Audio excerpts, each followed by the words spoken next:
दक्षिण आरपळ कॅनॉलमध्ये दरवर्षी या महिन्यात शेवटच्या पाण्याला दरवर्षी प्रॉब्लेम केला जातो.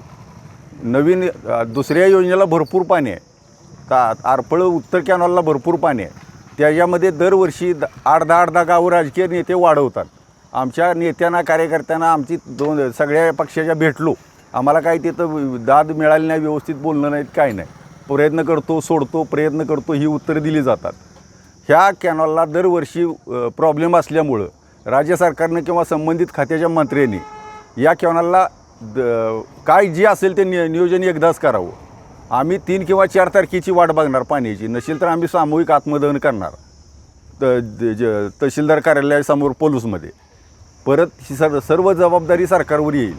आम्हाला 4 दिवसात 4 तारखे किंवा 3 तारखेपर्यंत पाणी यावं आणि उद्या नुकसान भरपाई किंवा आणि काय झालं तर त्याला आम्ही काही जबाबदार नाही.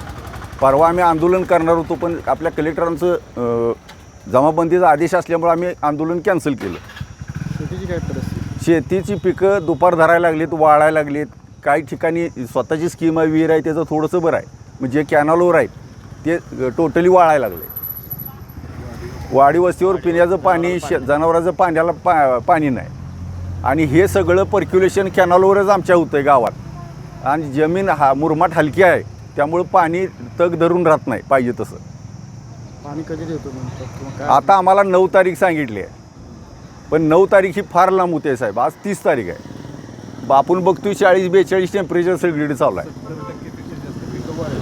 70-80% वाळलेलीच आहेत पिकं. पाणी वेळेत मिळालं.